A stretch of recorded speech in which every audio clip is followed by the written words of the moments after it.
Halo Tribuners, Anda sedang menyaksikan live update Tribun News edisi Rabu 1 September 2021. Kami akan menyajikan informasi terkini dari berbagai daerah yang akan dilaporkan secara langsung oleh reporter kami di lapangan. Bersama saya Diamita, inilah live update selengkapnya. Wali Kota Medan, Bobi Nasution, angkat bicara terkait biaya ratusan juta rupiah yang harus dibayar oleh keluarga pasien COVID-19 di Rumah Sakit Columbia Medan. Menurutnya selama ini pasien COVID-19 yang dirawat di Rumah Sakit Columbia memang membayar biaya pengobatan sendiri. Orang nomor satu di Kota Medan itu kemudian mencontohkan kasus yang baru-baru ini terjadi di rumah sakit swasta lainnya di Medan, di mana pasien COVID-19 memang harus membayar biaya pengobatan karena ada kesepakatan dengan pihak rumah sakit dari awal. Informasi lengkapnya akan disampaikan oleh rekan jurnalis Tribun Medan, Rehtin, yang kini sudah tersambung bersama kami. Halo Rehtin. Halo Dea. Rehtin, bisa Anda informasikan seperti apa ini awalnya kronologi tagihan pasien COVID-19 hingga 400 juta rupiah di Medan? Baik, pada Juli 2021 lalu ada keluarga pasien yang berasal dari Kecamatan Padangbola, Kabupaten Padang Lawas Utara, Sumatera Utara itu dinyatakan positif COVID-19 sehingga dibawa ke Rumah Sakit Columbia Medan. Dan pasien yang bernama almarhumah Ria Angelina Siregar ini dirawat selama 25 hari di Rumah Sakit Columbia yang pada akhirnya dinyatakan meninggal dunia pada pertengahan Agustus 2021 lalu. Dan pada saat itu ketika jenazah pasien yang akan dikeluarkan dari Rumah Sakit Columbia Medan ini terkejut. Keluarga pasien mengaku terkejut karena tagihan dari Rumah Sakit Columbia kepada keluarga pasien itu yang mencapai 456 juta rupiah.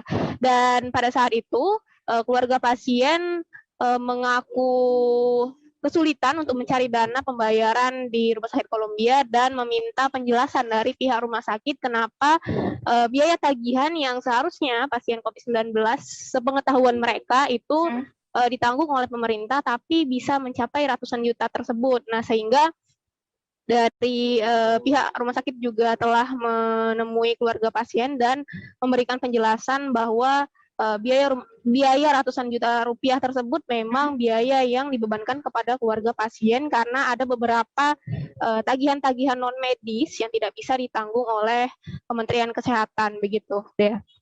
Oke, lalu bagaimana dengan tanggapan Pemko Medan dan apa langkah yang dilakukan kepada keluarga pasien? Rehtin. Baik, Wali Kota Medan, Bobi Nasution sendiri telah menyampaikan tanggapan terkait kasus tagihan ratusan juta rupiah ini kepada pasien COVID-19 dan Bobi Nasution sendiri mengatakan bahwa terdapat 105 fasilitas kesehatan di Kota Medan yang melayani pasien COVID-19.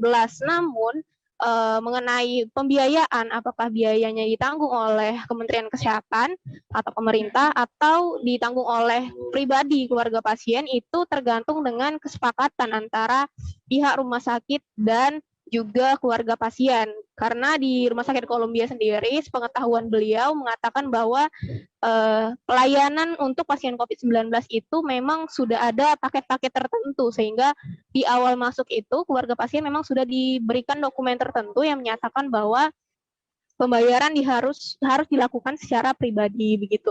Kalau dari keluarga pasien sendiri, dia mengatakan bahwa mereka belum bisa menerima harus membayar ratusan juta rupiah ini karena kondisi ekonomi juga yang tidak mampu untuk membayar ratusan juta rupiah ini, sehingga pada tanggal 27 Agustus lalu pihak keluarga pasien sudah menyurati pemerintah Kota Medan agar mengecek langsung ke Rumah Sakit Columbia karena ada kejanggalan kenapa bisa tagihan sampai ratusan juta itu, begitu deh. Baik, Tribuners, tadi juga rekan Rehtin sudah melakukan wawancara bersama Wali Kota Medan, Bobi Nasution, berikut keterangannya. Selama yang sejauh ini itu memang bayar pribadi, tahu saya betul ya Pak Madwar. Karena di situ memang ketika masuk, nah itu pasiennya menyatakan bayar sendiri. Nah, ada contoh kasus kemarin kayak di rumah sakit Advent. Nah, yang ya itu ya, kalau memang pasiennya dari awal ditanggung oleh pemerintah, ini sudah wajib ditanggung pemerintah. Namun kayak Kolombia itu banyak paket-paket, saya lihat paket-paket kesehatan untuk COVID itu memang dinyatakan bayar pribadi.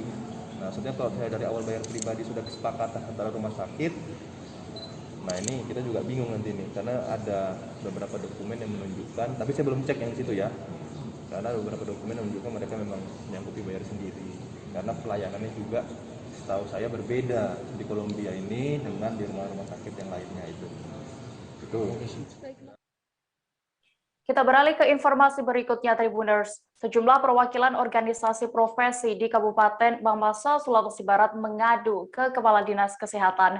Perwakilan organisasi profesi ini adalah Ikatan Dokter Indonesia, Ikatan Bidan Indonesia, dan Ikatan Ahli Kesehatan Masyarakat Indonesia.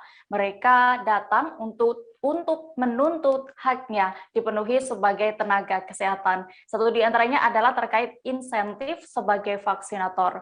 Detail informasinya akan disampaikan langsung oleh rekan wartawan Tribun Sulbar, Samuel Mesa Karaeng, yang kini sudah bergabung bersama kami. Halo Samuel. Halo, selamat sore Mbak. Iya, rekan Samuel, bisa Anda informasikan berapa jumlah vaksinator di Kabupaten Mamasa ini totalnya? Ya, baik pemirsa dan Mbak Dea, saya dapat informasikan bahwa vaksinator di Kabupaten Mamasa itu sebanyak kurang lebih 400 orang. 400 orang ini tersebar di 17 kecamatan di Kabupaten Mamasa, Mbak Dea. Oke, lalu berapa sebenarnya insentif vaksinator di Mamasa ini hingga sampai mereka mengadu seperti ini? Ya, betul bahwa insentif vaksinator di Kabupaten Mamasa itu telah dibayarkan oleh Dinas Kesehatan untuk maksud saya untuk masa 6 bulan sebanyak Rp300.000 untuk per orang setiap bulannya. Namun dari 300.000 itu dipotong 10% pajak, sehingga total yang diterima setiap nakes itu hanya kurang lebih 270.000. Nah, jika 270.000 itu dibagi dalam setiap harinya, maka gaji vaksinator ini hanya menerima kurang lebih 9.000 per harinya. Nah, ini yang kemudian diprotes oleh tenaga kesehatan di Kabupaten Mamasa sebab dianggap tidak layak. Begitu, Dea. Oke, lalu Samuel, upaya apa saja nanti yang akan dilakukan nakes ini ke depannya untuk mendapatkan haknya? Iya, dapat saya informasikan bahwa kemarin sore sejumlah perwakilan dari organisasi profesi tenaga kesehatan di Kabupaten Mamasa itu mendatangi Kepala Dinas Kesehatan Kabupaten Mamasa untuk menuntut haknya.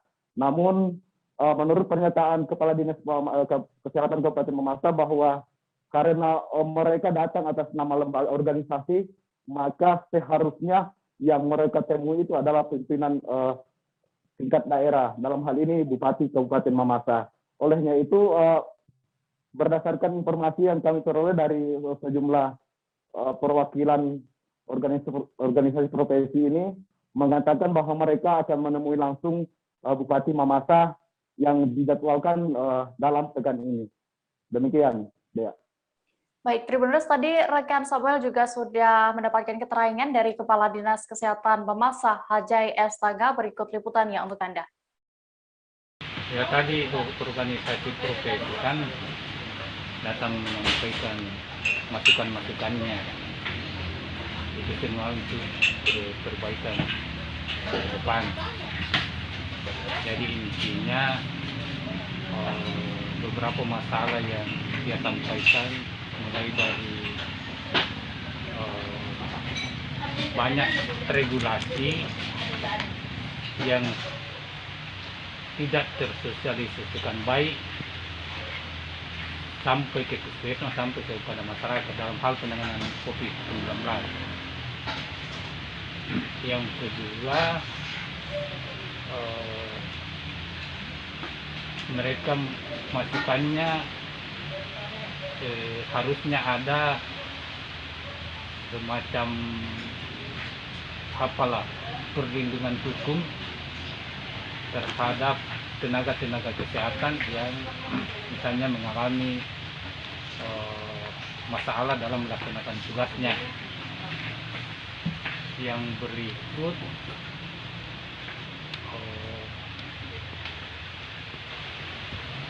pelaksanaan tugas penanganan COVID termasuk vaksinasi ini kan sangat beresiko. Tapi tidak harus dilaksanakan karena itu adalah ranahnya kesehatan, sehingga memang perlu untuk diperhatikan kesejahteraannya, termasuk di dalamnya nakes itu penting. Ya kan sudah jelas di mana-mana bahwa yang diterima itu kan 300. Pembelajaran tatap muka atau PTM terbatas mulai dilakukan daerah-daerah di Indonesia, tak terkecuali di Palembang, Sumatera Selatan. Di Palembang, PTM terbatas dimulai seusai penurunan level pemberlakuan pembatasan kegiatan masyarakat atau PPKM dari level 4 menjadi PPKM level 3. Pembelajaran tatap muka yang sudah diterapkan di Palembang ini ternyata belum berdampak pada penjualan perlengkapan sekolah, sebab selama setahun sekolah daring membuat orang tua tidak membelikan perlengkapan sekolah untuk anaknya. Kabar selengkapnya akan disampaikan rekan wartawan dari Tribun Sumsel, Hartati, yang kini sudah terhubung bersama kami. Halo rekan Hartati. Ya, selamat siang Dea. Iya, tadi bisa Anda informasikan bagaimana detailnya terkait penjualan seragam sekolah selama belajar daring ini di Palembang? Ya, terima kasih Dea. Saat ini di Palembang sudah mulai diberlakukan pembelajaran tatap muka walaupun jumlahnya terbatas dan terdiri maksimal 25% dari kapasitas sekolah. Selama daring ini toko-toko seragam pakaian hanya terpaksa tetap buka walaupun pengunjung sangat minim atau bahkan tidak ada. Sehingga mereka terpaksa memperlakukan shift bekerja, 1 minggu bekerja dan 1 minggu lagi tidak bekerja. Jadi dari sekian banyak jumlah karyawan yang ada itu dibagi menjadi 2 agar mengefisiensikan pembayaran tenaga kerja. Karena memang selama daring tidak ada masyarakat yang berbelanja. Kalaupun ada itu pun sangat minim sekali jumlahnya. Ya deh. Oke, lalu kan sekarang juga sudah sejumlah sekolah sudah mulai melakukan PTM terbatas itu tadi ya. Bagaimana dampaknya dengan penjualan saat ini? Apakah sudah ada sejumlah konsumen yang data, lalu jenis apa yang paling banyak diburu ini untuk peralatan sekolah? Iya dia. Dari tinjauan di Lorong Basah Pasaran 16 Ilir di toko Safari Radengat, saat saya mewawancara di sana, menurut petugas toko Wendy mengatakan bahwa hingga saat ini belum terlalu banyak masyarakat yang berbelanja. Itu pun kalaupun datang hanya untuk sekedar melihat dan bertanya berapa harga pakaian, apakah cocok dengan budget mereka ataupun tidak. Jika memang cocok sesuai dengan harga, mereka baru akan membayar ataupun masih menawar-nawar dan mencari pakaian yang sesuai dengan budget yang disediakan. Oke, tapi berdasarkan informasi yang Anda dapatkan juga, apakah sudah diketahui alasannya mengapa penjualan seragam ini masih sepi, padahal itu tadi pembelajaran tatap muka terbatas juga sudah mulai dilakukan? Iya, dia. Umumnya orang tua ini membelikan pakaian anaknya biasanya, apalagi untuk yang sekolah dasar, itu biasanya ukurannya tingkat lebih besar daripada usia itu sendiri, sehingga bisa dipakai hingga 2 atau 3 tahun ke depan. Dan selama daring 1 tahun ini, itu tetap bisa digunakan karena ukurannya tadi yang lebih besar dari ukuran sebenarnya anak tersebut. Jadi saat ini kalaupun orang tua itu membelikan pakaian baru untuk anaknya, itu pun karena memang benar-benar ukuran tubuh anaknya sudah tidak pas lagi dengan ukuran yang ada saat ini. Apalagi saat pandemi ini kondisi ekonomi masyarakat terdampak PHK dan sebagainya juga membuat daya beli masyarakat turun, sehingga mereka pun juga berhemat untuk memenuhi kebutuhan hidup, termasuk juga untuk memenuhi kebutuhan seragam sekolah anak-anak. Iya, dia. Terima kasih rekan wartawan dari Tribun Sumsel, Hartati, untuk informasinya. Selamat kembali bertugas. Selamat siang. Kita beralih ke informasi berikutnya. Polsek Siau Timur, Polres Kepulauan Siau, Tagulandang Biaro atau Sitaro, Provinsi Sulawesi Utara menggelar operasi justisi pada hari ini, Rabu 1 September 2021. Operasi berlangsung di depan kantor Resort GMIST Siau Timur. Operasi justisi ini menyasar para pengendara yang melanggar protokol kesehatan serta peraturan lalu lintas. Dalam operasi itu, aparat kepolisian pun menjaring puluhan pengendara yang masih tidak taat peraturan. Untuk mengetahui lebih detailnya, sudah bergabung bersama kami rekan jurnalis Tribun Manado, Octavian Hermansyah, yang kini akan menyampaikan laporan. Halo, Octavian.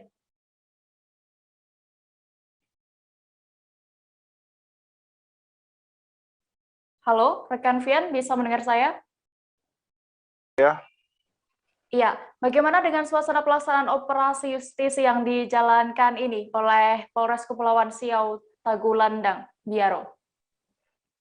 Baik, terima kasih Mbak Dea. Dapat kami laporkan terkait pelaksanaan operasi justisi yang dilaksanakan oleh Polsek Siau Timur, Kabupaten Kepulauan Sitaro, di mana para petugas yang melaksanakan operasi berjaga di ruas jalan yang menghubungkan Kota Ulu dan juga Kota Ondong. Dalam pelaksanaan operasi ini, petugas menjaring beberapa pelanggar yang kedapatan masih abai dengan protokol kesehatan seperti penggunaan masker. Selain itu, petugas juga menyasar beberapa pelanggar lalu lintas yang kedapatan melanggar atau melakukan pelanggaran secara visual, baik itu tidak mengenakan helm maupun menggunakan knalpot bising atau racing.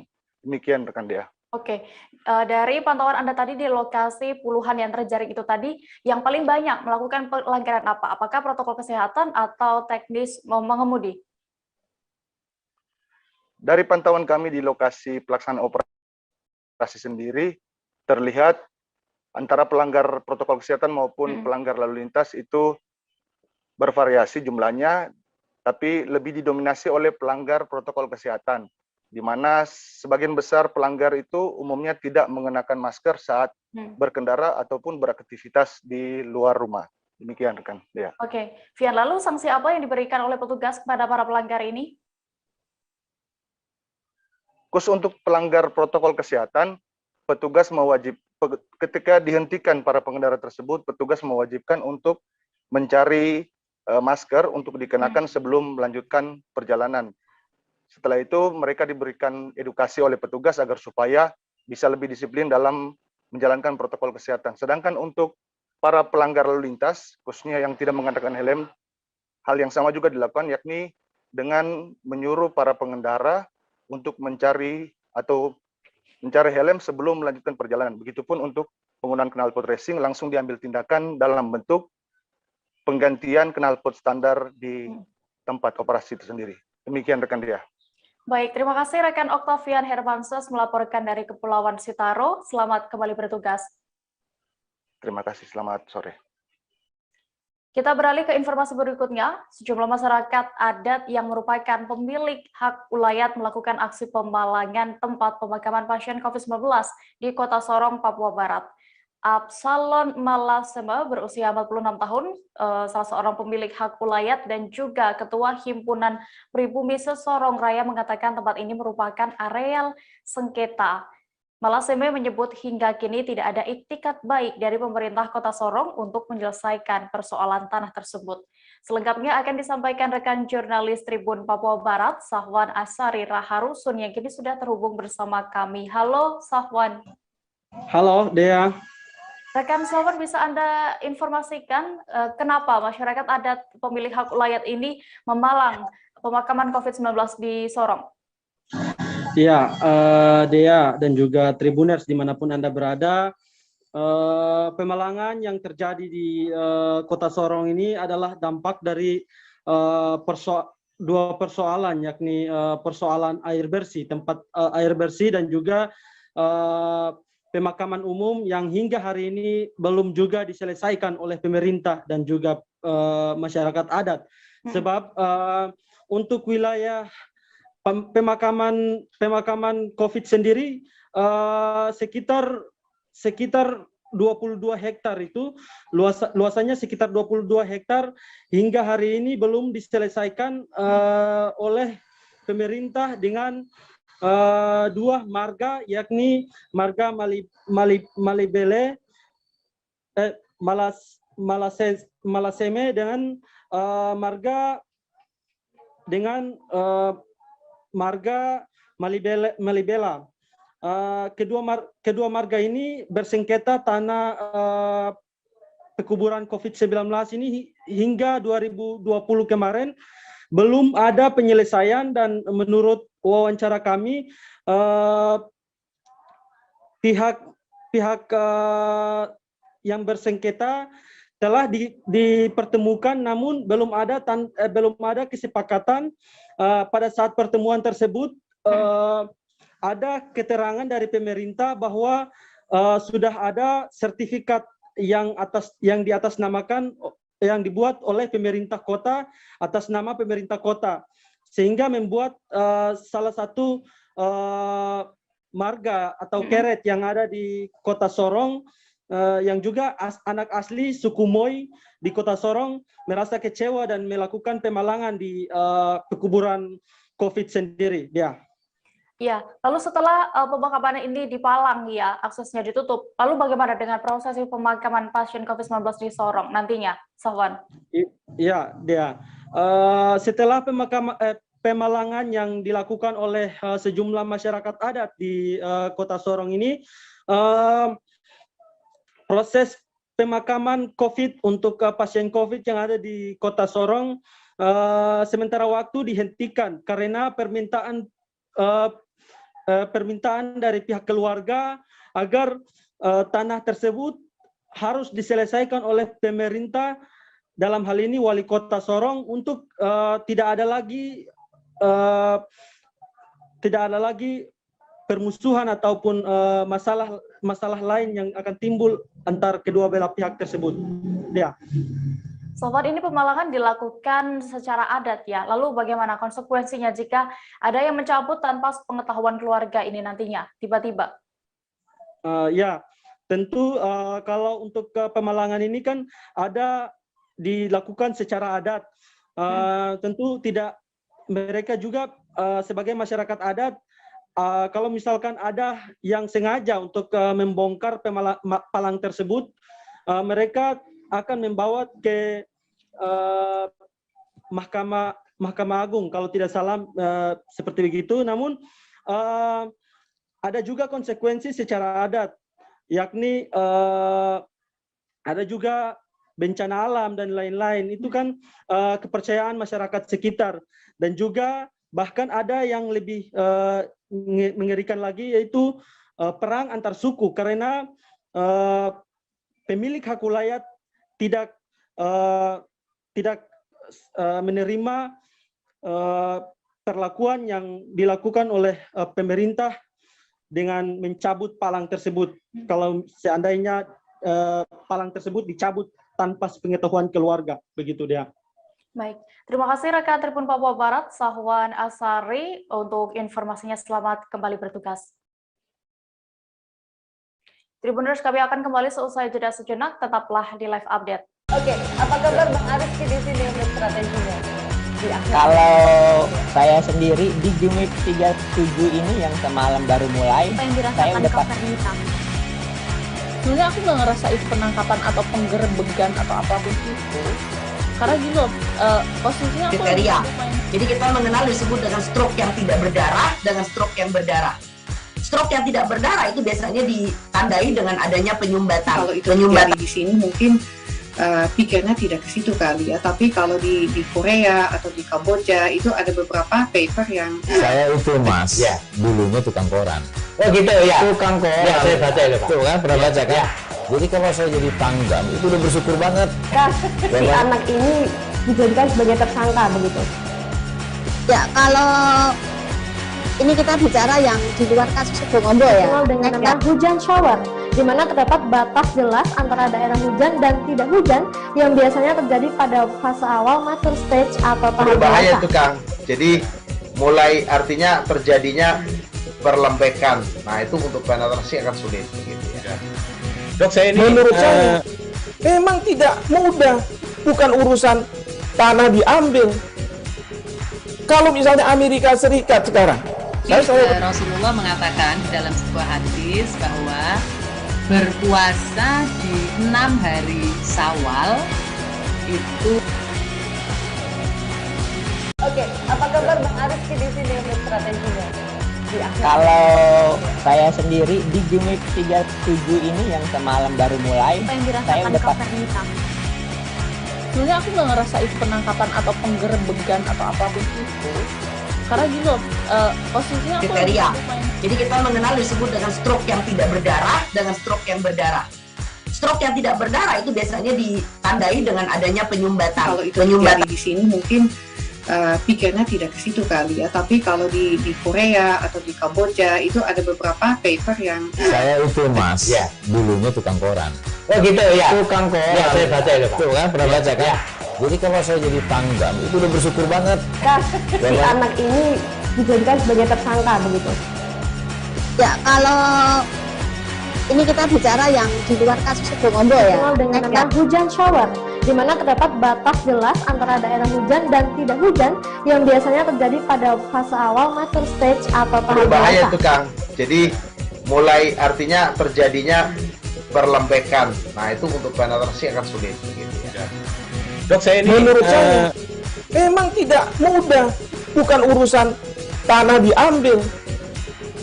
Kalau misalnya Amerika Serikat sekarang, Rasulullah mengatakan dalam sebuah hadis bahwa berpuasa di 6 hari Syawal itu. Oke, apa kabar Bang Ariski di sini untuk strateginya? Kalau saya sendiri di Gimik 37 ini yang semalam baru mulai, Apa yang saya dirasakan udah Kak Fernita? Sebenarnya aku nggak ngerasa itu penangkapan atau penggerebekan atau apapun itu. Karena gini loh, posisinya aku Kriteria. Jadi kita mengenal disebut dengan stroke yang tidak berdarah dengan stroke yang berdarah.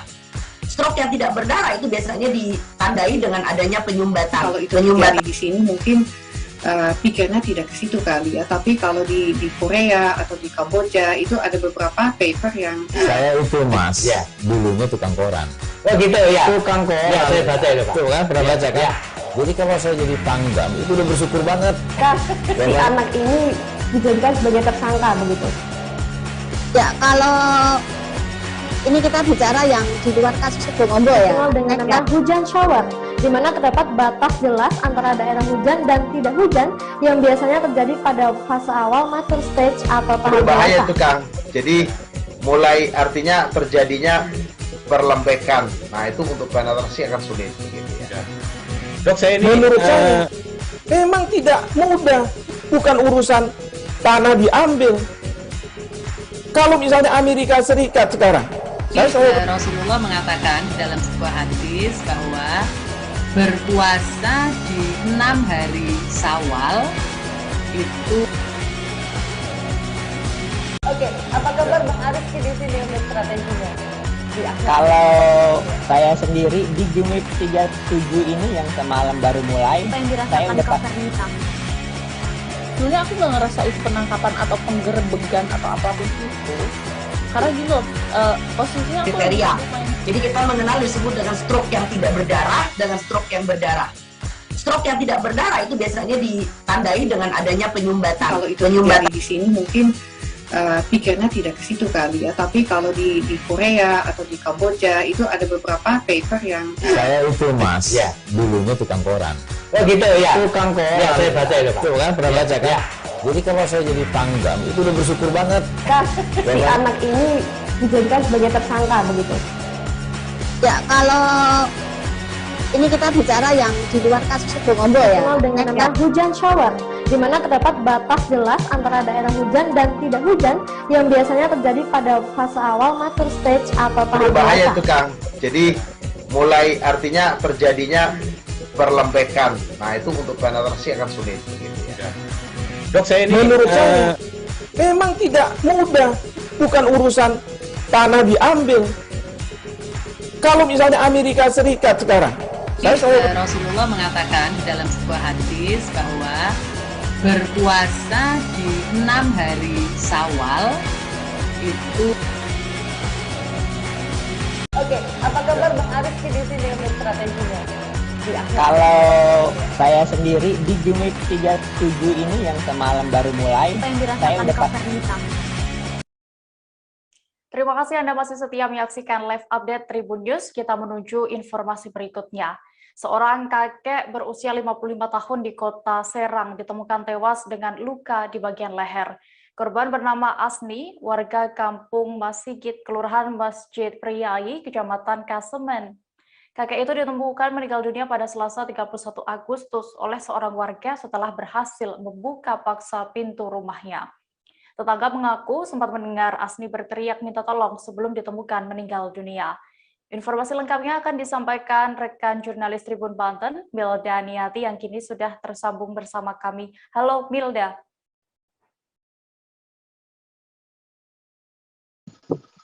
Iya, halo Dea. Rekan Milda, bisa Anda ceritakan kronologi lengkap kejadian ini bagaimana? Jadi kejadian tersebut terjadi pada hari Selasa, tepatnya pukul 2 siang. Nah, saat itu pelaku dan korban, suami istri ini, dia sedang berada di dalam rumah. Dan kondisinya rumah itu hanya ada mereka berdua. Dan sedangkan anak-anak beliau yang berjumlah 4 orang itu sedang berada di luar rumah begitu. Nah, ketika pukul 2 itu si Asni, si pelaku ini, si korban ini, maaf, dia meminta kepada Holiah untuk berhubungan badan. Namun Holiah itu dia menolak lantaran dia baru saja pulang dari Arab Saudi setelah 8 tahun dia bekerja di sana. Nah, Holiah ini dia mencoba untuk mengkomunikasikan kepada Asni agar berkomunikasi dengan kiai atau ustadz setempat untuk mengungkapkan bahwasanya berhubungan badan setelah 8 tahun tidak berkomunikasi itu apakah hukumnya boleh atau tidak begitu deh. Oke. Nah, setelah itu terjadi cekcok di antara keduanya dan selain itu juga dipicu oleh adanya ekonomi ya dia. Ekonomi juga menjadi faktor penyebabnya. Nah, saat itu Holiah menolak untuk menerima ajakan dari Asni, kemudian Asni mencoba untuk menyeret Holiah dan saat itulah terjadi cekcok di antara keduanya. Oke, berarti Asni ini merupakan korban pembunuhan dan yang dilakukan oleh istrinya sendiri, ya. Lalu bisa Anda informasikan sehari-hari pelaku ini seperti apa kegiatannya, Milda? Nah, selama sehari-hari pelaku adalah seorang ibu rumah tangga. Selepas pulang dari Arab Saudi dia tidak bekerja. Setelah itu juga si korban bernama Asni, dia juga sebagai buruh pengangguran lepas sehingga dia tidak mempunyai pekerjaan tetap. Nah, dari itulah mungkin antara keduanya itu ada kekurangan ekonomi ya Dea ya. Sehingga terjadilah ya cekcok, kemudian ini bukan termasuk dari pembunuhan berencana lantaran spontan saja. Jadi ada upaya tarik menarik, kemudian ada kekerasan juga yang awalnya dilakukan oleh si suami dari Holiah ini. Lalu setelah itu Holiah mencoba untuk melawan si suaminya dan dia juga sempat digigit tangannya oleh korban ini sendiri. Nah, akhirnya Holiah respect dan dia melakukan pencekikan, menyekik si korban ini sampai meninggal dunia. Dia juga tidak tahu kalau misalkan Asni itu meninggal setelah dia mencekik, kemudian tangannya dilepaskan dari gigitannya, dia langsung lari ke kamarnya dan mengunci pintu selama 45 menit ya. Oke, lalu bagaimana untuk proses hukum terhadap istri korban ini? Nah, selama itu juga esoknya pada hari Rabu polisi telah berhasil menangkap istri dari Asni ini sendiri sehingga dia dikenakan pasal 44 ayat 1 dan 3 Undang-Undang Nomor 23 Tahun 2004 tentang penghapusan kekerasan rumah tangga sehingga dikenakan hukuman penjara 15 tahun deh. Baik. Tribuners, tadi juga rekan Milda sudah mendapatkan keterangan dari Kapolres Serang Kota, AKBP Maruli Achilles Hutapea. Berikut keterangannya. Kasus ini cukup unik, di mana yang menjadi pelaku adalah wanita. Kami akan lakukan tes psikologi kepada pelaku. Apakah ada motif lain sehingga perbuatan ini bisa terjadi. Adapun kejadiannya adalah ditemukan seorang laki-laki pada pukul 16.30 di Kecamatan Kasmen. Sesosok laki-laki yang sudah menjadi mayat di dalam rumah, di tubuhnya korban ditemukan luka di sekitaran leher, kemudian ada luka memar di sekitaran dada, dan ada luka goresan di tangan, dan ada luka goresan di kaki. TKP ada di dalam sebuah rumah, dan di dalam rumah tersebut kita temukan seorang wanita. Kita mengecek identitas dan kartu keluarga bahwa wanita tersebut adalah istri dari korban. Setelah mendalami pemeriksaan dari TKP,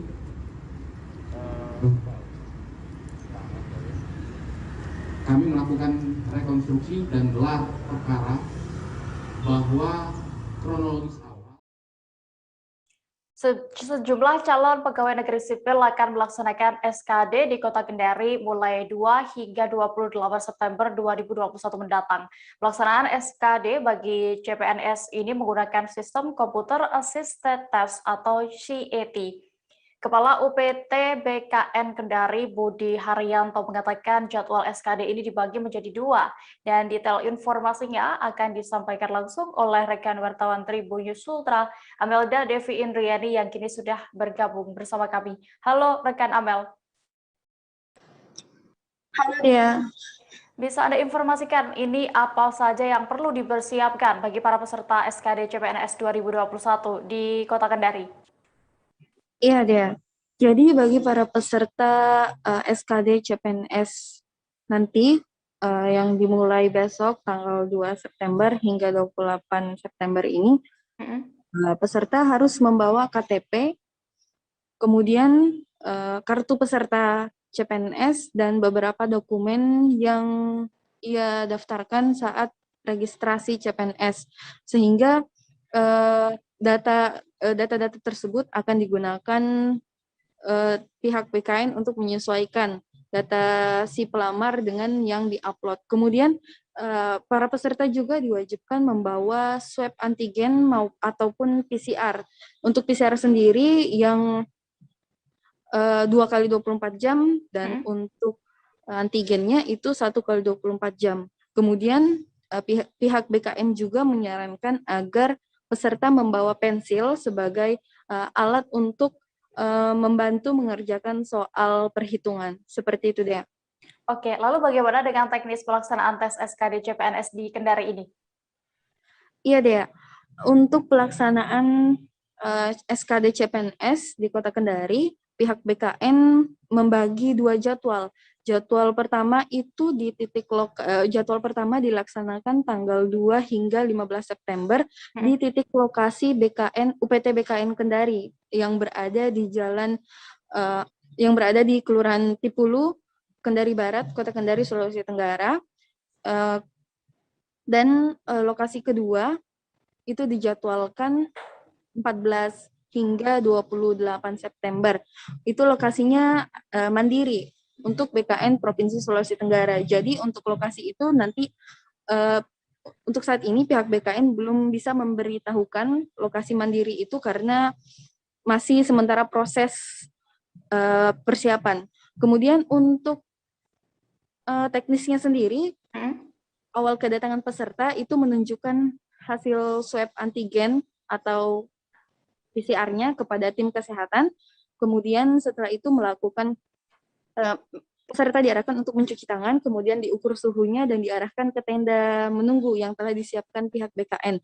Setelah itu peserta akan melakukan registrasi. Registrasi ini pihak BKN menggunakan alat pendeteksi wajah, sehingga ketika peserta berada di depan kamera, maka data yang dimasukkan dalam saat registrasi di akun SSN sesuai dengan berkas yang dibawa. Kemudian setelah registrasi, peserta akan diberikan PIN tes SKD CPNS.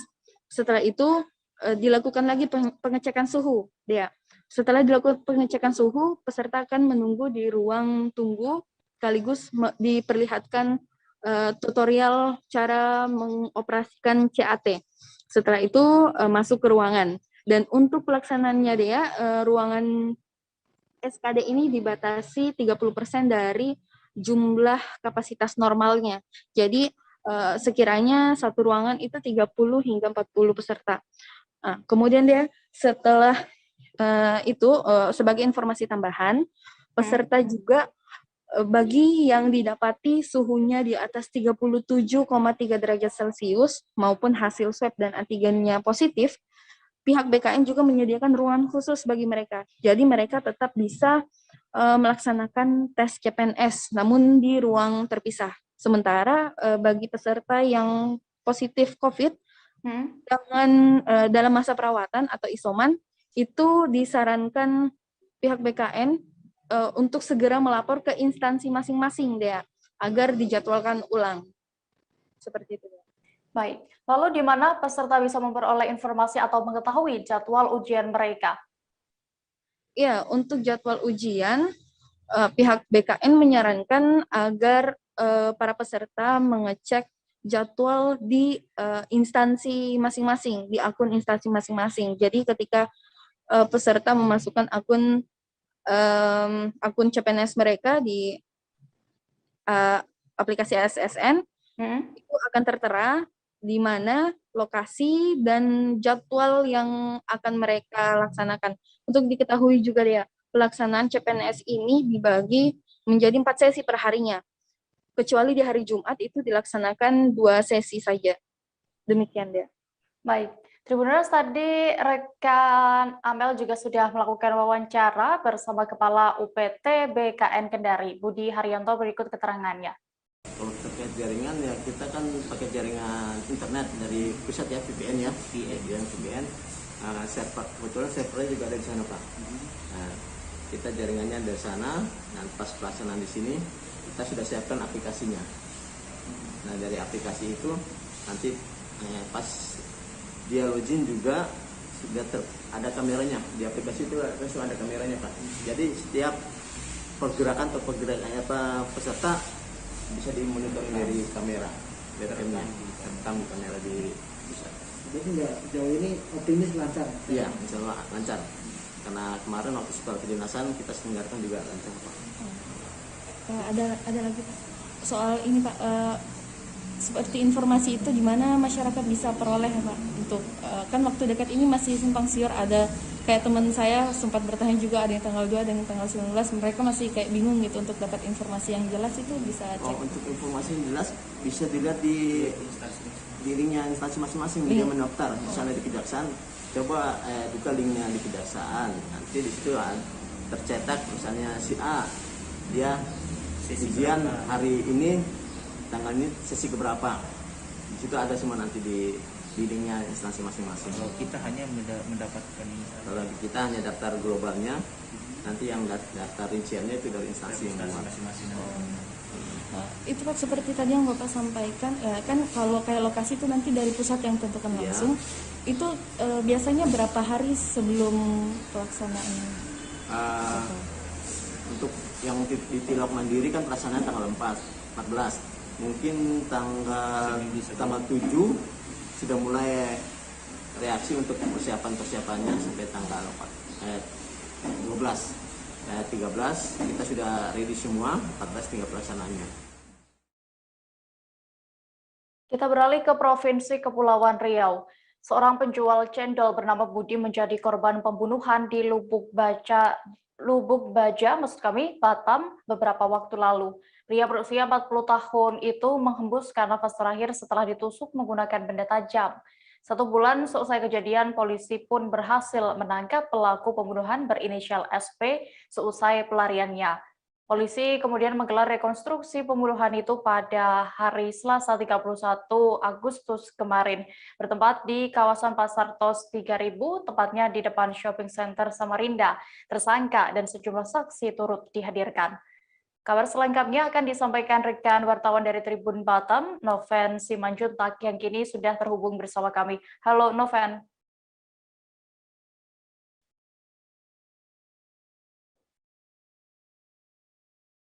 Halo, rekan Noven. Ya, halo Dea. Noven, setelah pelaku ini berhasil ditangkap, apakah sudah diketahui juga motif atau alasan pembunuhan ini? Ya, baik Dea, kami laporkan bahwa memang motif daripada pembunuhan yang dilakukan oleh tersangka setelah akhirnya ditangkap oleh pihak kepolisian, yakni adanya dikarenakan memang dia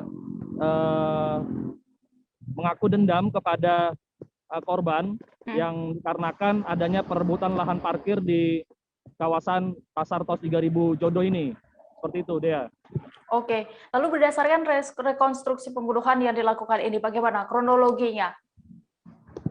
Ya, baik Dea. Memang untuk kronologi dari kejadian ini, bahwa memang si pelaku mengaku dendam dan dikarenakan si korban ini mengungkit almarhum daripada si tersangka, dan pula adanya perebutan lahan parkir ya, yang dimana si korban mengaku bahwa untuk perizinan pengambilan uang parkir harus mengantongi izin dari korban, seperti itu. Sedangkan si tersangka ini sendiri merupakan menggantikan posisi temannya yang dari sebelumnya juga memarkir di lokasi kawasan Tos 3000 Jodoh tersebut, sehingga tepatnya pada 9 Mei 2021 yang lalu, Minggu sore, sempat terjadi percekcokan antara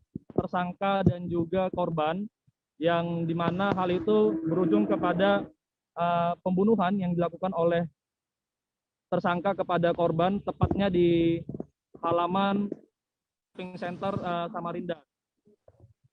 Oke, lalu tadi juga informasinya pelaku ini sempat kabur ya. Kemana pelaku itu kabur dan berapa lama juga ia kabur seusai membunuh korban?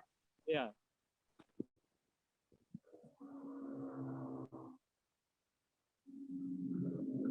Rekan Noven?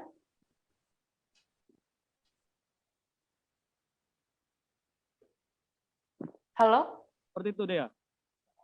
Rekan Novel, tadi suara Anda tidak terdengar, boleh diulangi?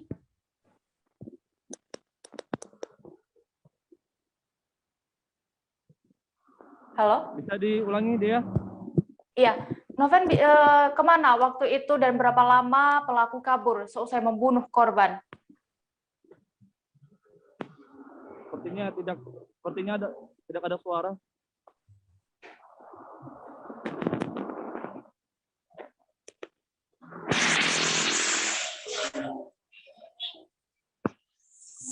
Halo?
Kami memohon maaf Tribuners, sebelumnya terjadi kesalahan. Kita menuju ke informasi selanjutnya terlebih dahulu.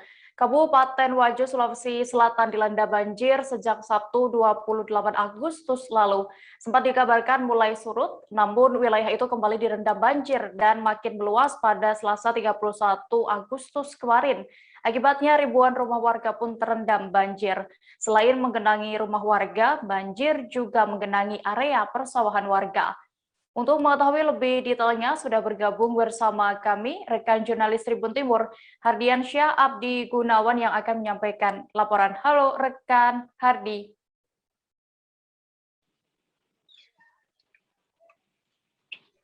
Halo. Ya, Hardiansyah, bisa Anda informasikan bagaimana Anda gambarkan kondisi terkini dari banjir di Kabupaten Wajo?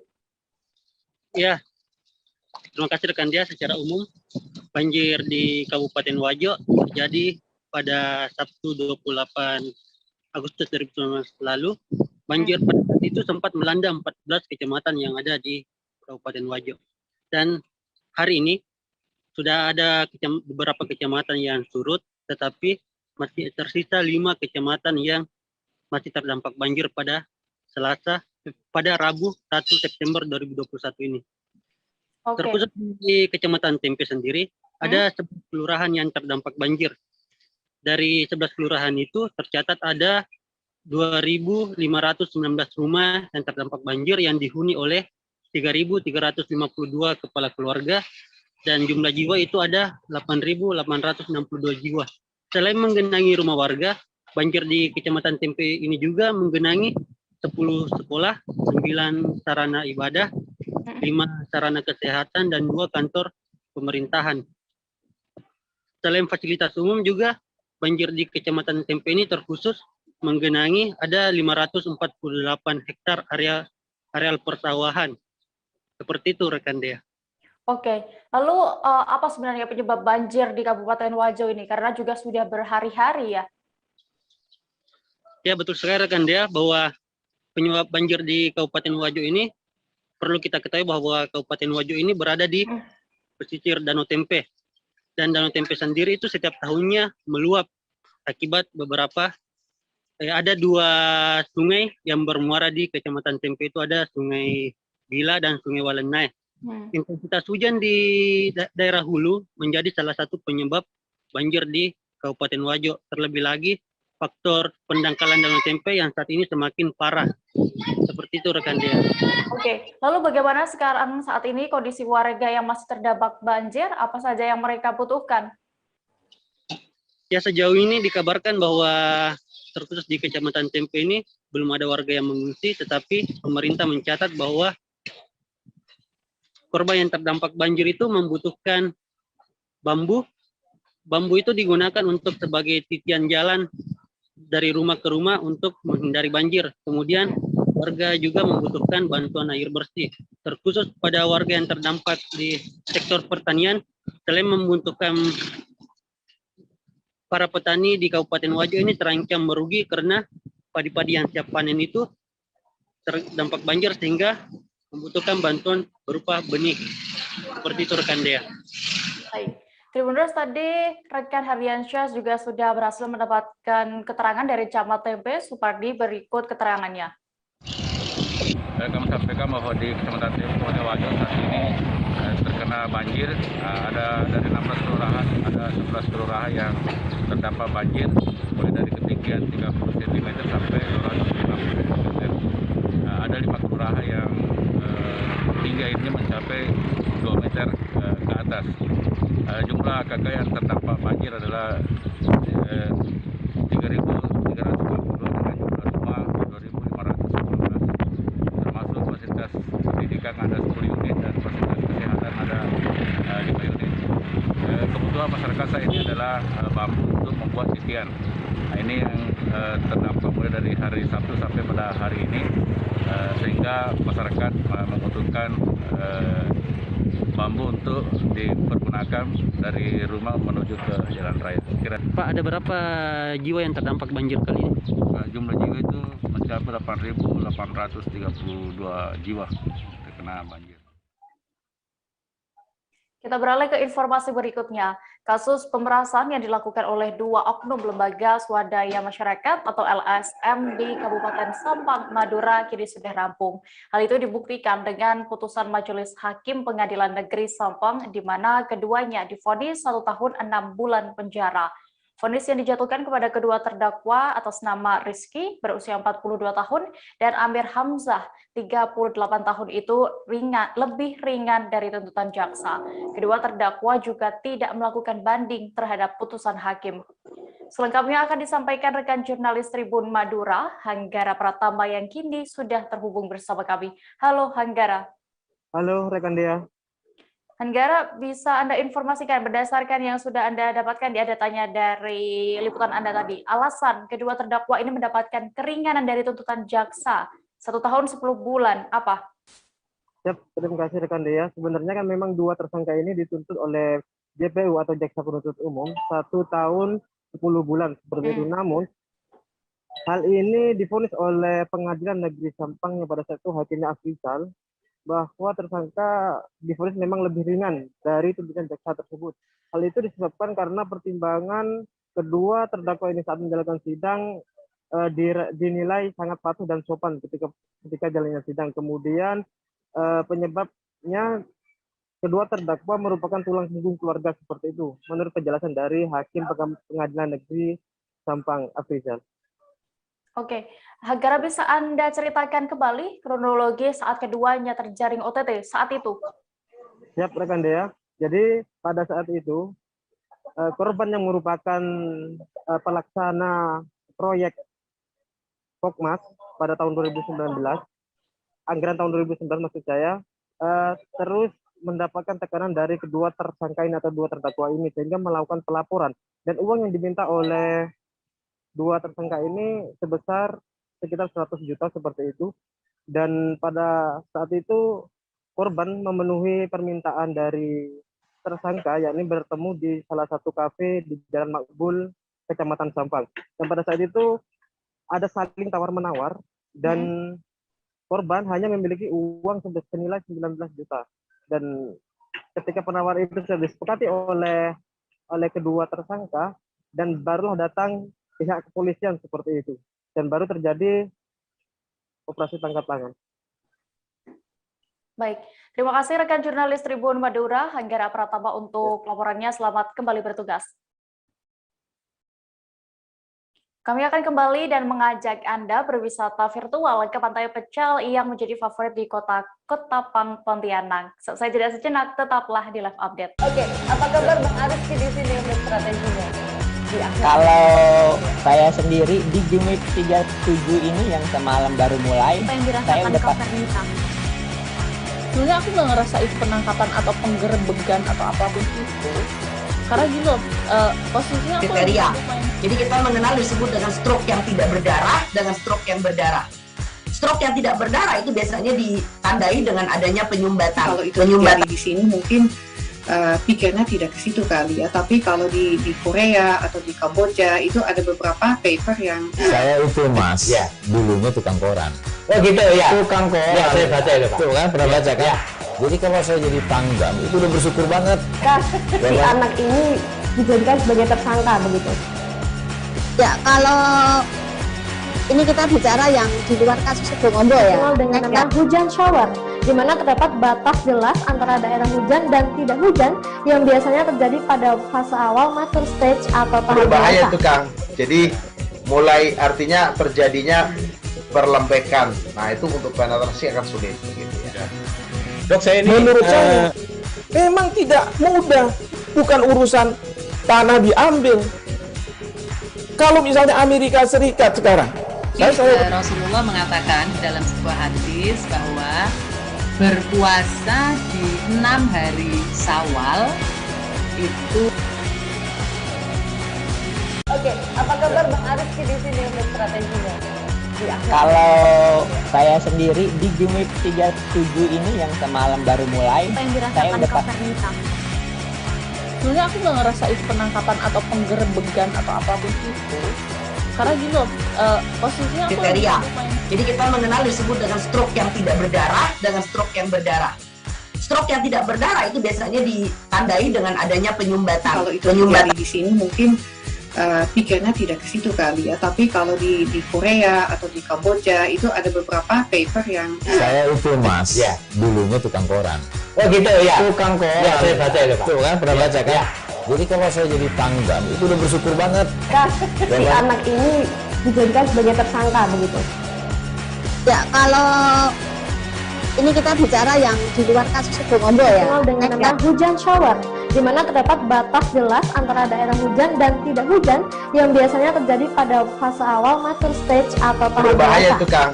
Jadi mulai artinya terjadinya perlempekan. Nah itu untuk penetrasi akan sulit. Begitu, ya. Dok saya ini menurut saya memang tidak mudah, bukan urusan tanah diambil. Kalau misalnya Amerika Serikat sekarang. Rasulullah mengatakan dalam sebuah hadis bahwa berpuasa di 6 hari Syawal itu. Oke, apa kabar Bang Arifki di sini untuk strateginya?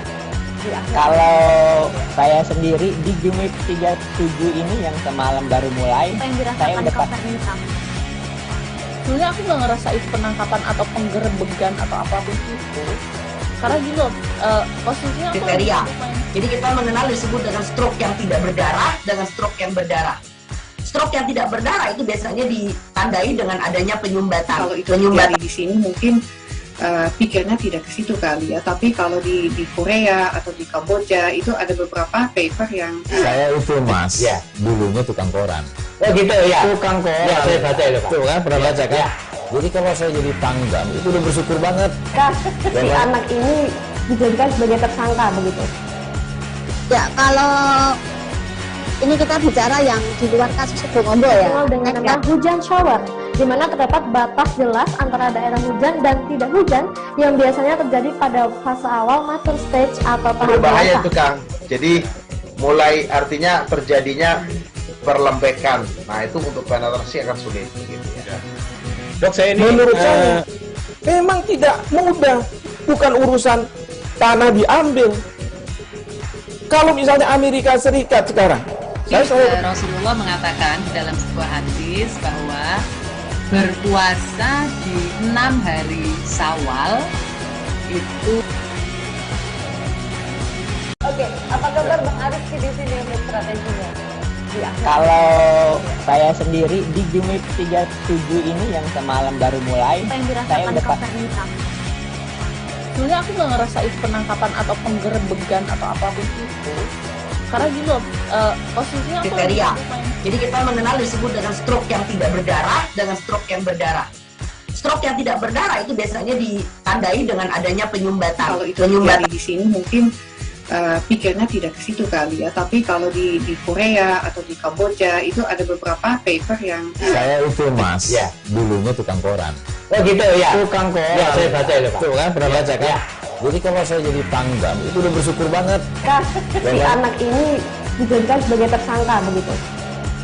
Ya kalau ini kita bicara yang di luar kasus Situbondo ya, dengan nama hujan shower, di mana terdapat batas jelas antara daerah hujan dan tidak hujan yang biasanya terjadi pada fase awal mature stage atau tahap berbahaya itu Kang. Jadi mulai artinya terjadinya perlempekan. Nah itu untuk penetrasi akan sulit. Begitu, ya. Dok saya ini menurut saya memang tidak mudah, bukan urusan tanah diambil.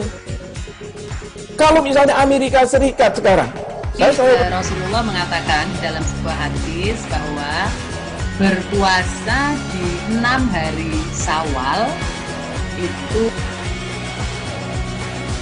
Oke, apa kabar Bang Arifki di sini untuk strateginya? Kalau saya sendiri di Gimik 37 ini yang semalam baru mulai, saya udah sebenarnya aku nggak ngerasain penangkapan atau penggerebegan atau apapun itu. Karena gini loh, posisinya kriteria. Jadi kita mengenal disebut dengan stroke yang tidak berdarah dengan stroke yang berdarah. Stroke yang tidak berdarah itu biasanya ditandai dengan adanya penyumbatan. Kalau itu terjadi di sini mungkin pikirnya tidak ke situ kali ya, tapi kalau di Korea atau di Kamboja itu ada beberapa paper yang saya itu mas, ya dulunya tukang koran. Oh gitu ya. Tukang koran. Ya saya baca itu Pak. Tuh kan pernah baca kan? Ya. Jadi kalau saya jadi Tanggan itu udah bersyukur banget. Si anak ini dijadikan sebagai tersangka begitu. Ya kalau ini kita bicara yang di luar kasus Situbondo ya. Dengan nama hujan shower, di mana terdapat batas jelas antara daerah hujan dan tidak hujan yang biasanya terjadi pada fase awal mature stage atau tahap berbahaya itu Kang. Jadi mulai artinya terjadinya perlempekan. Nah itu untuk penetrasi akan sulit begitu ya. Dok, saya ini menurut saya memang tidak mudah, bukan urusan tanah diambil. Kalau misalnya Amerika Serikat sekarang, Rasulullah mengatakan dalam sebuah hadis bahwa berpuasa di 6 hari Syawal itu. Oke, apa kabar Bang Arif di sini untuk strateginya? Kalau saya sendiri di Gimik 37 ini yang semalam baru. Kembali di live update Tribuners, kita menuju informasi berikutnya dari Aceh. Majelis Hakim Pengadilan Negeri ID Aceh Timur menjatuhkan vonis hukuman pidana mati terhadap kedua terdakwa kasus pembunuhan ibu dan anak di Simpang Jernih, Aceh Timur. Kedua terdakwa yang divonis dengan hukuman pidana mati yakni M. Rizal Sitorus dan Rabu Sah. Keduanya merupakan warga Kecamatan Simpang Jernih, Aceh Timur. Keduanya dengan sadisnya melakukan perencanaan pembunuhan, bahkan satu di antara mereka juga meruda paksa korban. Informasi lengkapnya akan disampaikan oleh rekan jurnalis Rambi News, Seni Henry, yang kini sudah tersambung bersama kami. Halo, rekan Seni.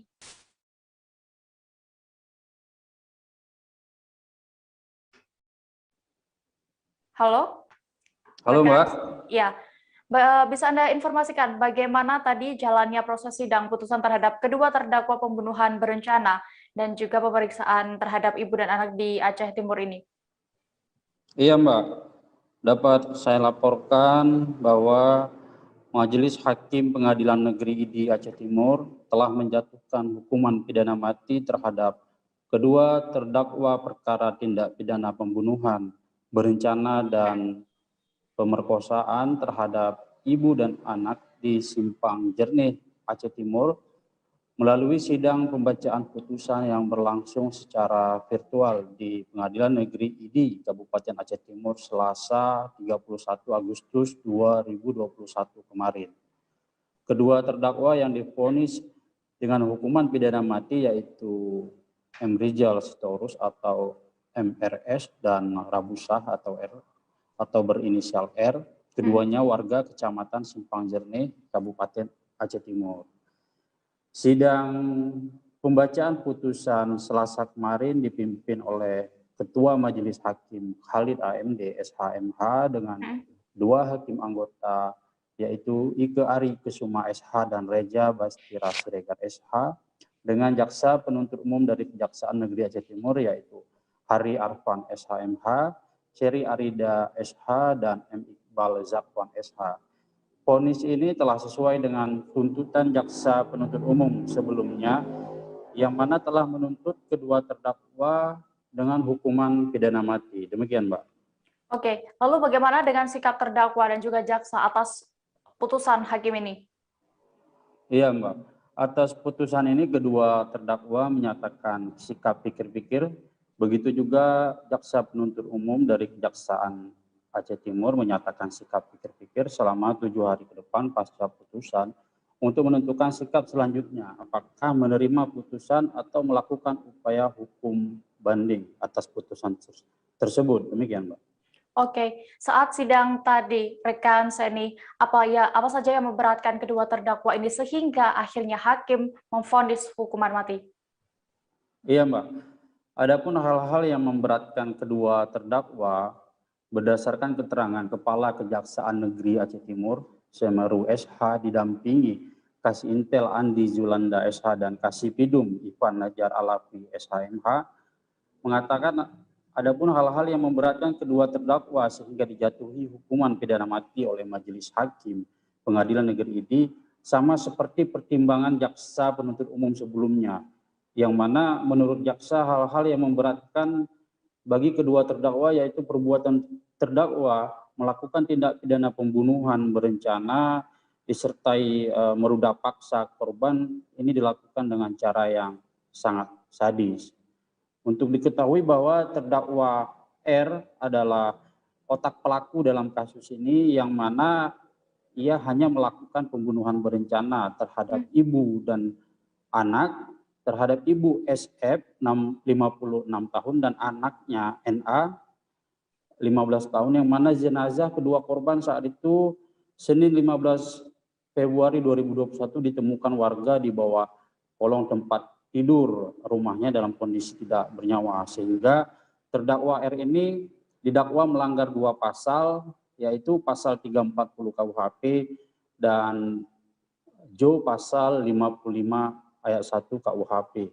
Sedangkan terdakwa MRS selain melakukan pembunuhan juga melakukan ruda paksa terhadap korbannya, seorang anak NA 15 tahun, yang mana saat itu korban diruda paksa dalam kondisi sekarat, sehingga dia terdakwa MRS ini didakwa melanggar 3 pasal, yaitu pasal 340 KUHP, Jo pasal 55 ayat 1 KUHP, dan pasal 76D Jo pasal 81 ayat 1 Undang-Undang tentang Perlindungan Anak.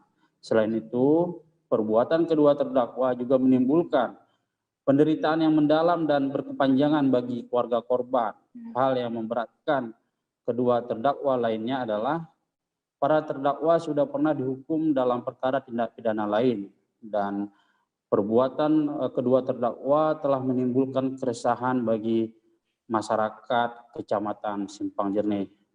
Kajari Aceh Timur Semeru SH mengapresiasi putusan Pengadilan Negeri di Aceh Timur yang telah mengabulkan semua tuntutan jaksa. Tuntutan pidana mati terhadap kedua terdakwa menurut Kajari telah sesuai dengan perbuatan kedua terdakwa yang telah melakukan pembunuhan berencana secara sadis. Demikian, Mbak. Baik. Terus tadi rekan saya juga sudah berhasil mendapatkan pernyataan dari Kepala Kejaksaan Aceh Timur, Semeru SH, berikut keterangannya. Dari pengadilan yang juga mengamini tuntutan kita untuk hukuman mati. Karena apa kita tuntut hukuman mati? Karena dua terdakwa ini, satu inisial R sebagai otak yang telah melakukan tindak pidana secara sadis dan terdakwa tidak kooperatif, dan perbuatan ini sangat meresahkan masyarakat. Dan untuk terdakwa MRS ini selain tindak pidana pembunuhan berencana juga melakukan pemerkosaan. Jadi saya kira apa yang kita tuntut adalah sudah sepatutnya, dan kita juga mengapresiasi tuntutan kita dikabulkan oleh Pengadilan Negeri. Terima kasih. Wassalamualaikum warahmatullahi wabarakatuh. Sikap JPU Pak dan terdakwa Pak? JPU sikapnya akan melihat dari terdakwa. Kita sesuai aturan kita, seandainya terdakwa menyatakan upaya hukum, kita juga akan melakukan upaya hukum. Jadi JPU pikir-pikir sesuai, kalau memang terdakwa pikir-pikir, kita pikir-pikir. Sekira 80% barang dagangan dari puluhan kios yang dihanguskan si jago merah di ujung Tanjung, Kabupaten Merangin tidak dapat diselamatkan. Kebakaran ini terjadi tepatnya di Kelurahan Pasar Bangko, Kecamatan Bangko, Kabupaten Merangin pada hari ini Rabu 1 September 2021. Detail informasinya akan disampaikan langsung oleh rekan wartawan Tribun Jambi, Darwin Sijabat, yang kini sudah bergabung bersama kami. Halo rekan Darwin.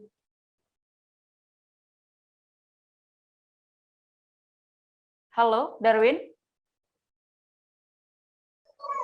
Ya, rekan Dea dan pemirsa. Darwin, bagaimana kronologis kebakaran yang menghanguskan puluhan kios ini? Bisa Anda informasikan? Ya, rekan Dea dan pemirsa, bahwa saat ini saya sedang berdiri di lokasi kebakaran yang terjadi sekitar pukul 4 dini hari tadi. Kebakaran ini yang diperkirakan berlangsung begitu cepat dan dapat menyebar hingga sekitar 40 kios yang berada di Kelurahan Pasar Bangko ini dapat hangus seketika, sehingga dari keterangan warga tadi barang yang hangus tersebut, barang milik pedagang tersebut 80% hangus. Sementara untuk 20%-nya hanya dapat diselamatkan, namun 20% tersebut tidak dapat dimanfaatkan. Seperti itu untuk ya, rekan ya. Oke, lalu yang menjadi korban terdampak kebakaran ini, mereka menjual apa saja? Ya, rekan dia dan pemirsa, bahwa dari kios ini kita sampaikan bahwa para pedagang ini menjual dari berbagai jenis, baik dari pakaian, aksesoris, hingga dari ada konter juga, dan toko dari warung makanan ringan. Dan ada juga di sini para pedagang menjual bensin, seperti itu rekan ya. Oke, karena ini menghanguskan banyak kios ya. Apa sebenarnya penyebab kebakaran ini dan juga berapa kerugian dari pedagang-pedagang yang diperkirakan, Darwin? Ya, untuk dugaan penyebab kebakaran ini hingga saat ini masih simpang siur. Namun dari keterangan warga bahwa kebakaran ini juga akibat dari hubungan arus pendek yang dapat di tengah deretan kios ini. Namun dari keterangan kepolisian dari tadi sampaikan bahwa untuk penyebab kebakaran ini nantinya masih dalam proses penyelidikan dan pemanggilan dari saksi-saksi oleh pihak kepolisian. Sehingga nantinya pihak kepolisian akan menyampaikan langsung seperti apa hasil identifikasi mereka terkait penyelidikan mereka terhadap penyebab kebakaran ini. Oke, Darwin, apakah sudah ada tindakan yang dilakukan pemerintah setempat atas musibah kebakaran yang terjadi?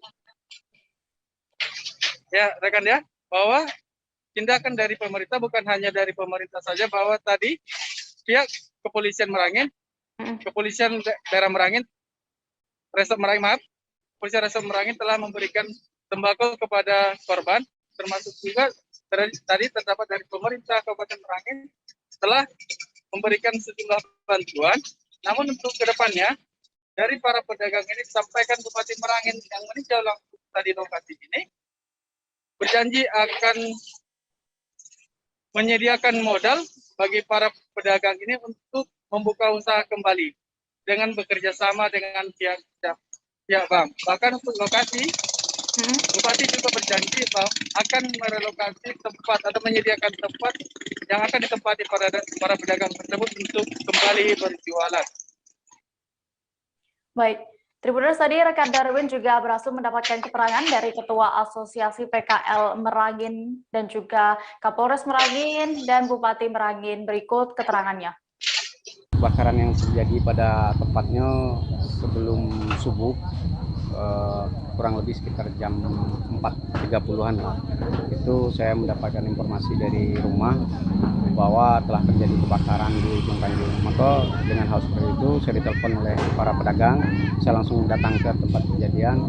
Saya melihat ya sudah tidak mungkin lagi untuk diselamatkan karena apinya memanglah begitu besar dan hampir terbilang barang yang tidak bisa diselamatkan itu 80% yang memang tidak bisa diselamatkan. Adapun yang 20% itu sudah mungkin bisa terbilang sudah tidak layak pakai lagi lah gitu. Nah, salah satu contoh bisa kita lihat itu ada motor yang terbakar meskipun bisa terselamatkan, tapi sudah ada ini. Itu ada 2 motor lagi yang sudah memang hangus yang memang tidak bisa lagi dipakai. Jadi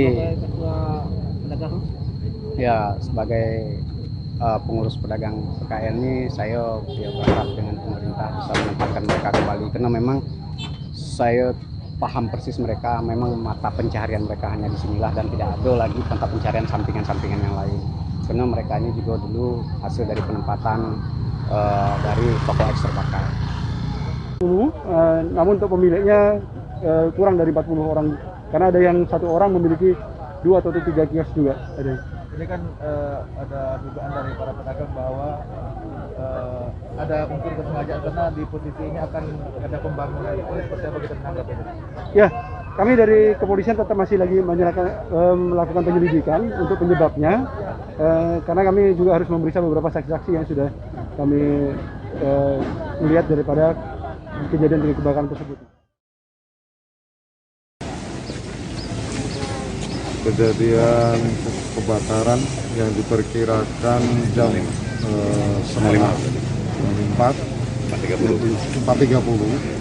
pagi, di mana ada sekitar 40 kios ludes terbakar. Sementara kita masih dalam proses pemadaman ini. Kita kalah semua pemilik kios nantinya akan kita relokasi. Sedang kita berikan dulu bagaimana solusi yang terbaik nanti. Kira-kira solusi dari pemerintah daerah apa? Kira solusi dari pemerintah untuk direlokasi pada para pedagang ini. Dan kita akan bersama-sama dengan pihak bank, nanti akan kita panggil pihak bank untuk dapat meminjami modal. Juga nanti kita akan bekerja dengan Basnas untuk membantu korban modal awal. Kira-kira begitulah. Kita menuju Pontianak Tribuners, Pantai Sungai Kincil atau yang juga biasa dikenal dengan Pantai Pecal hingga kini masih menjadi tujuan wisata favorit bagi warga lokal. Bahkan pada musim libur, pantai yang terletak di Desa Kincil Pesisir, Kecamatan Benua Kayong, Kabupaten Ketapang ini juga kerap dikunjungi wisatawan luar yang biasanya sedang berkunjung ke Ketapang. Singkatnya akan disampaikan rekan wartawan dari Tribun Pontianak, Nur Imam Satria yang kini sudah terhubung bersama kami. Halo, rekan Imam. Ya, halo, rekan Dea. Iya, Imam bisa Anda informasikan di waktu apa saja biasanya Pantai Pecal ini kerap dan juga ramai dikunjungi oleh warga? Iya, Dea. Jadi Pantai Pecal yang terletak di Desa Kincil Pesisir tersebut kerap ramai dikunjungi warga itu mulai dari sore hari. Bahkan menurut penuturan salah satu pedagang yang menjual makanan di sana menuturkan jika akhir pekan warga bahkan lebih ramai hingga 2-3 kali lipat ramainya ketika akhir pekan. Dan mereka berkunjung itu pada sore hari karena memang suasana sunset yang di sana untuk dinikmati oleh warga. Ya. Oke, lalu apa sebenarnya yang membuat warga masih kerap mengunjungi Pantai Pecal ini? Apa keistimewaan tersendirinya yang dimiliki Pantai Pecal ini? Jadi kenapa Pantai Pecal hingga saat ini masih digandrungi oleh warga lokal? Karena lokasi Pantai Pecal ini yang sangat dekat dari pusat kota, yang mana dari pusat kota lokasi Pantai Pecal itu sekitar 10 hingga 15 menit dari pusat kota itu sudah bisa sampai ke Pantai Pecal. Itulah yang menjadi warga tuh lebih memilih berkunjung ke Pantai Pecal untuk menikmati menyantai di sore hari. Ya. Memang mungkin apakah ada lagi daya tarik tersendiri dari Pantai Pecal ini? Ya, daya tarik selain suasana pantai, warga juga memilih Pantai Pecal tuh karena banyak kuliner yang tersedia di lokasi pantai. Jadi makanan di sana yang lebih utama tuh karena Pantai Pecal inilah yang menjadi daya tariknya, itu pecalnya di sana. Jadi setiap pedagang usaha di sana makanan itu selalu menjual pecel. Selain pecel juga banyak sekali kuliner-kuliner lain yang menjadi pilihan warga. Selain itu di pantai situ juga makanan-makanan kuliner-kuliner itu juga harganya terjangkau. Itulah yang membuat warga lebih memilih menikmati dan bersantai itu di sore hari itu di Pantai Pecal. Ya. Baik, Tribuners, tadi rekan Imam juga sudah berwawancara bersama seorang warga Ketapang, Mariana, berikut keterangannya. Kak, masih sering ke ini main ke Pantai Pecal? Sering. Masih sering? Masih. Alasannya apa Kak? Kakak tuh milih Pantai Pecal buat kakak nongkrong sama kawan-kawan. Di sana tuh indah loh Bang, pemandangannya. Indah ya pemandangannya? Kayak pantai-pantai lain pun kita masih bisa menikmati sunset. Di sana makanan di sana pun harganya terjangkau. Harga terjangkau lah ya, pas lah ya buat kocek-kocek anak-anak mahasiswa ya. Jadi nyaman Bang. Oh jadi nyaman di sana ya? Nongkrong dengan kawan-kawan pun kita jadi lebih santai. Oke. Dengan angin yang kencang, sepoi-sepoi.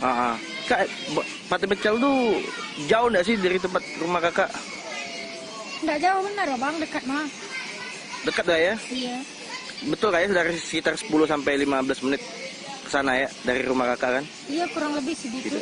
Oke lah, siap. Makasih kak. Kita jalan-jalan lagi secara virtual ke pantai Tribuners. Kali ini di Kota Padang terdapat objek wisata Pantai Air Manis yang kembali dibuka mulai hari ini Rabu 1 September 2021 dan pantauan tribunpadang.com di pintu masuk objek wisata yang dikelola Pemko Padang ini tampak beberapa petugas yang berjaga. Mereka memastikan protokol kesehatan diterapkan setiap wisatawan yang berkunjung. Pengunjung juga wajib memperlihatkan kartu vaksinasi. Untuk mengetahui lebih detail terkait objek wisata satu ini, sudah bergabung bersama kami rekan jurnalis Tribun Padang, Rima Kurniati yang akan menyampaikan laporan. Halo, Rima. Halo, Dea. Rekan Rima, bisa Anda informasikan terlebih dahulu ini ya, selain Pantai Air Manis, apa mungkin ada objek lain di Padang yang kini mulai dibuka dan mewajibkan membawa kartu vaksin? Baik, Dea. Memang pemerintah Kota Padang melonggarkan aturan PPKM level 4, salah satunya membolehkan objek wisata dibuka kembali. Objek wisata ini sudah dibuka sejak 23 Agustus yang lalu. Terdapat beberapa objek wisata yang dikelola Pemko. Di situ diwajibkan untuk vaksin. Pengunjung yang datang harus menunjukkan bukti vaksin terlebih dahulu. Setelah itu baru boleh masuk. Selain di Pantai Air Manis, ada di Gunung Padang dan juga Pantai Pasir Jamba.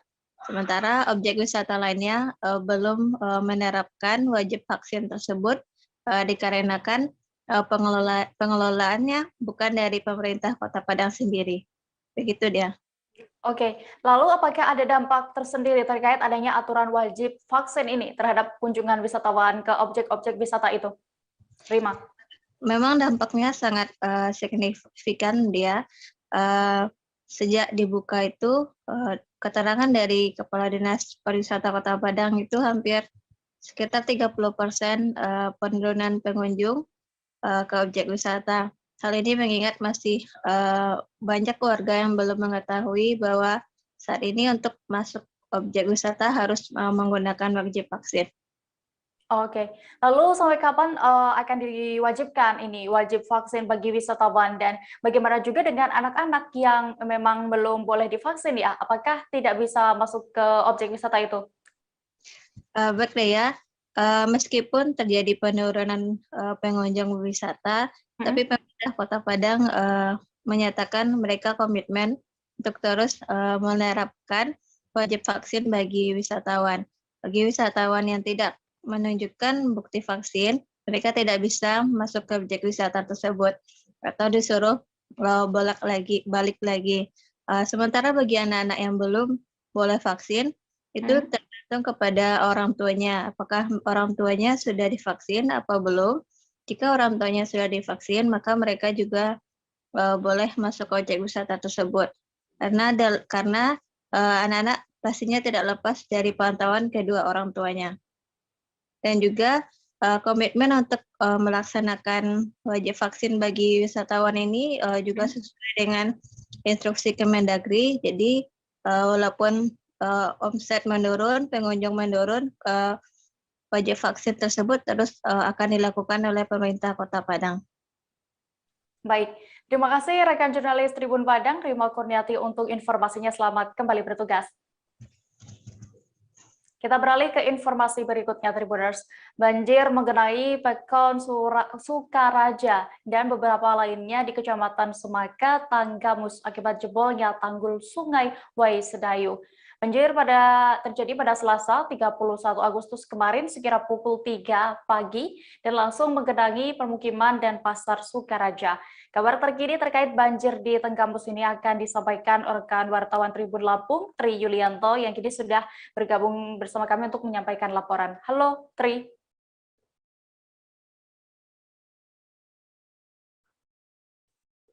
Halo, rekan Tri. Halo. Iya. Bisa Anda informasikan bagaimana ini kronologi terjadinya banjir di Semaka, Kabupaten Tanggamus? Oke, terima kasih Dea.